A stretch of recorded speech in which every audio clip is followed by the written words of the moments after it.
Because you already found out, what's the one thing you'll not fuck around with?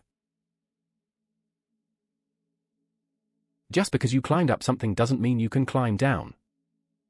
And the inverse, being able to descend does not equal being able to ascend. People have died in ravines they could not climb out of. You will never catch me spelunking for a very similar reason. Yup. One of my brother's friends is now a permanent resident of a cave in Mexico. Off-roading with cousin in the late 2000s, we went into a dried-up riverbed and bombed around for a few hours. After a few hours, we decided to head back to camp and realized the trip down was way steeper than we had initially thought. After a whole bunch of different things to make it, me sitting behind the rear axle, him sitting behind the rear axle, standing on the front seat leaning forward, gunning it halfway up then rolling back down the cut-off road, everything. The top bit was just too steep. He nearly flipped it twice. The sun was going down and we were getting kinda worried. Out of nowhere this group of guys in a massive crew cab 12-valve Ram came and pulled us up the hill in exchange for the rest of the beer we had on us. Lesson: Jeep doesn't mean you can climb everything. Grew up in the Midwest. There are lots of caves. I scaled a cliff to get to a cave only to find I couldn't get all the way there.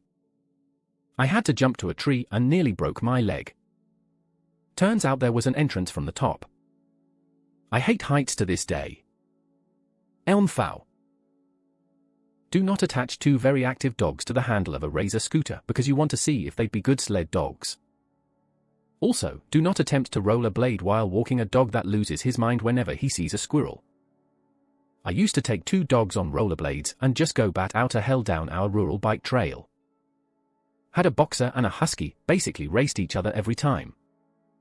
It was a pure adrenaline rush, but I was like 19 and all about it. Now in my 40s, this is one of many things I used to do that makes me wonder how the hell did I make it this long lol. Sleep deprivation. Damn near died in a car accident, round 1, then went mildly psychotic and paranoid, round 2. Just dumb. There are better paths to adrenaline-fueled euphoria. Never make decisions when you are tired but don't know it. What does that mean? You clearly stayed up 16+ hours and you should be tired, but you don't feel it. Don't make decisions. At that point, you'll start having all sorts of racing negative thoughts, doom and gloom, want to break up with boyfriend, etc. You might even have mild hallucinations. Was that a bug? No. Just a shadow. And yet doctors in training are responsible for making life and death decisions during 24-hour shifts. I don't want anyone making medical decisions for me on their 23rd hour awake. I once worked 38 hours straight in the hospital during residency and was forced to lie about it, because that's against the law. I fell asleep standing up, watching yet another colonoscopy. We all worked 120+ hour weeks and had to lie. The law says 80 max. Not wearing hearing protection when necessary. Tinnitus sucks. Back this. Was sat behind the range all day, turns out hearing 5.56 all day from maybe 15 with no ear pro hurts the night after. Rangemaster told me I didn't need it unless I was on the firing position lol. First responder here. Garage door springs. Let a pro fix them. I work at a heavy machine shop. There is a shop door and there is a man door. If you need to walk in or out you should use the man door. It may seem like such a harmless thing, but the massive overhead doors are really heavy and should something fail and it fall you are no match for its speed and weight. It will thoroughly fuck you up. Customs officers. They have no sense of humor, don't ask me how I know. First time going to the USA, I was in the website of the National Security Service reading everything to make sure I had everything correct. First thing I read in the FAQ and tips page, do not try to make fun of the custom officer. Well, thank you so much National Security Service of the United States of America. I was absolutely not planning to, but damn lol. Customs and Border Patrol have really broad discretion to make your day really bad. For real. One time I was traveling from Ireland to the US, got to US Customs, dude asked me like 3 simple questions and then sent me to secondary processing. Now, in Ireland, US Customs is located in Dublin Airport, so I was just sitting here for an hour wondering if I'm even going to make my flight. Eventually my name is called, my passport is stamped, and I'm free to go. I asked what the issue was and was just told that they can't disclose that information. Really felt like they were just bored and felt like fucking with someone. Paying my taxes. Worked for myself through college and didn't have a penny to spare, so I just didn't file for 3 years, figuring I'd pay it off when I was done and working. Ironically, my first job after graduating was for the state tax and rev debt.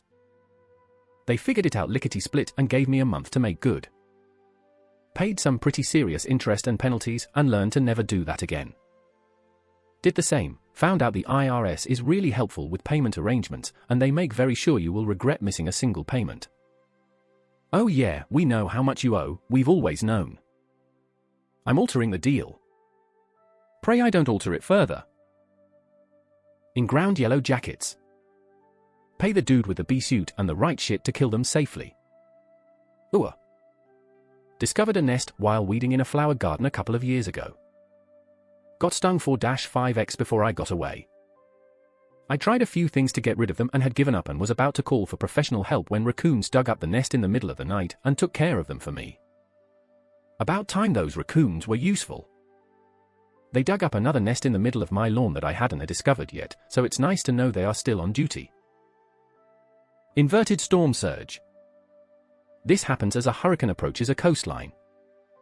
If you search, you'll find pictures of people walking around in shallow, empty stretches of beach. The storm gets close enough and the low pressure within the eye basically sucks up millions of gallons, pulling it away from shore. It can go for miles sometimes, depending on the strength. Anyway, that water comes back. With prejudice. I grew up on the Alabama Gulf Coast. Walked down to the beach as a hurricane was approaching. I was in middle school and had no idea you couldn't see a hurricane the same way you can a tornado. Anyway, the beach was drained entirely. Not knowing any better, I walked out to the end of the public fishing pier that would normally be about 8 to 9 feet deep. A few minutes passed, I was satisfied with this excursion, so I turned around. About 2-3 RDS of the way back to the shore, I felt the ground rumble, and I instinctively hauled us as fast as I could. I'd say I finally got to about 20 feet from a jetty, rocks piled up to mitigate erosion, and got hit from behind by a wall of water. It actually carried me up and onto the very top of the jetty and slammed me down. I could feel that my sandals left my feet, and by pure luck, they floated up and gently settled right by my hands where I was holding onto the rocks. The water receded slightly, enough for me to get over the jetty and away from the beach. I was so embarrassed that I never told my mom about it and snuck into my house to get a shower and changed. Fast forward to 2017 when I was living on the Florida Gulf Coast, a bunch of people walked down into Tampa Bay right as Hurricane Irma was rolling in. I legit got anxiety watching the footage from the local TV station. Needless to say, I've never gone anywhere near the water ahead of a hurricane again. I've heard the same for tsunamis. Quickly receding water? Get out of there! A little girl saved a whole bunch of people, like 100 people on the beach in Thailand before the tsunami struck, because she'd learned about this in school and told her dad, who alerted others, and everyone ran. Her name is Tilly Smith. Weathermen. Heard one on TV say, if you're within the sound of my voice, get to your tornado place now. I was a little jaded due to the many times I'd heard this before. Still, I told my son to get in the hallway, then went outside to get our beagles. And I saw the fucking thing. A 400m wide F4 coming down our road. I got in the hallway with just a couple big couch cushions, pulled my son into my lap, hunched over him, and held the pillows over us. He was unhurt. I had a dislocated shoulder with torn ligaments, tendons, and muscle, splintered ball, torn rotator cuff, and so on. I was in so much pain from that once all the pieces stopped moving that I didn't even realize I had hundreds of pieces of rock, splinters and glass embedded in my skin, mainly in my back. Not a single thing even scratched my son. Had I gotten moving the moment he said that on the TV, we would have been sandwiched between 2 mattresses. We lived, both of us, both dogs and our cat. It seems like we were all huddled under those 2 cushions. One of the dogs had a single glass shard in his back left side. It fell out when he started walking. Me, I had pieces of stuff being pushed out of my skin for the next month. The house? Nothing much left. Of a $290,000 house, it took $273,000 to rebuild it. The foundation and much of the framing were okay. Driving through standing water. Just because the car in front of you makes it through doesn't mean you will. If an older man has a saddle nose deformity or cauliflower ears, let them be. A saddle nose deformity nose is also called a boxer's nose. An old man with training will fucking kill you. That's how they got to be old. An old man with training will fucking kill you. That's how they got to be old. Beware an old man in an occupation where men die young. Road rage. I was chased by a guy threatening me to shoot me. That was the last time I yelled at somebody while driving. Don't work full-time and go to school full-time. I was like, meh. I can do whatever I put my mind to. It broke my brain. I repressed my stress, but my brain and body didn't care. Started waking up in middle night with panic attacks thinking I was dying. Got agoraphobia. Places like airports and malls I would get vertigo. Dizzy and lightheaded and feel like I was floating, which would trigger what is wrong with me panic attack. Rinse repeat. I went to DR and he was like, you are doing way too much. Stop doing that. And he was right. So you actually can do too much. And even if you can brute force it, your brain and body will eventually rebel against you. Chainsaws. I don't even like the sound anymore. I had an accident with one and cut up my leg. GHB. No hangover. Makes you more social. Like booze but better. Like Molly but better. No calories. You feel great about yourself. You are more empathetic. You can score it for super cheap. You never have to feel bad again. You can use it to manage your sleep. You can use it to manage everything you don't like. You can do it every day and feel great.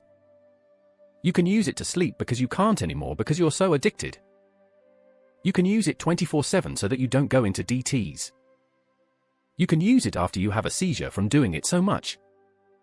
You can use it to forget about that fact that you ended up in a hospital because of it. You can use it to forget about that fact that no one wants to hang out with you anymore because you're high-key crazy and out of control. You can use it to try to end your life because you ruined it by doing G constantly. You can detox and have the worst few weeks of your life and still crave it. You can spend for years in treatment and recovery and have to completely rebuild your life from scratch and still crave it all these years later.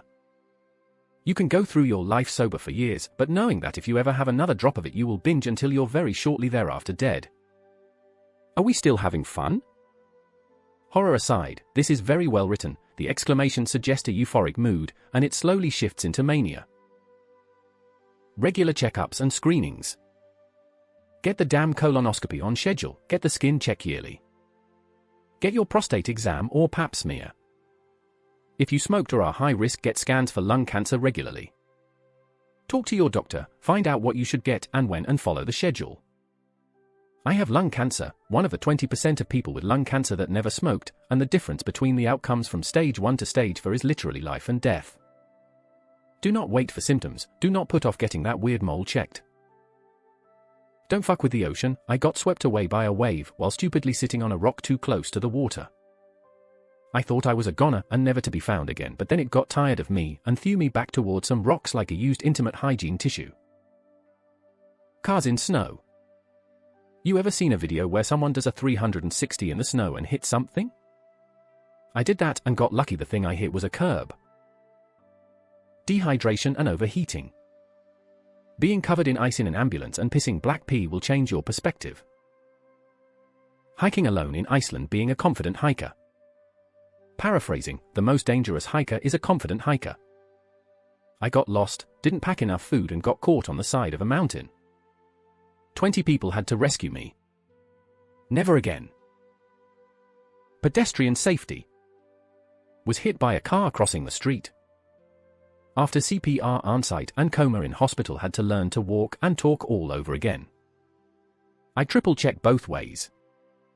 Even when I have the right of way. Crystal meth. The answer is crystal meth. It's been 15 years since I've used it, and that shit still crosses my mind. Every GD day. I was in the ocean with my then wife. We'd gotten out to the sandbar, and were just chilling. She was on a beach raft sunning, and I was just gently pushing us around. I had my back to the shore, and I saw something go by. It was sofa-sized, and it went by pretty fast. I had this immediate understanding of what was going on. I'm standing in chest-deep water in prime shark attack territory. I said, "Hey, let's go in," and started pushing towards shore. It went by between us and the shore. Then there were 2 of them. Then 3. We still had to cross the ditch, and I was realizing that we really might not make it. But it turned out to be dolphins, not sharks. I'm quite a bit more cautious in the ocean now. Oral health. Brush your damn teeth or you'll sorely regret it later. Electricity.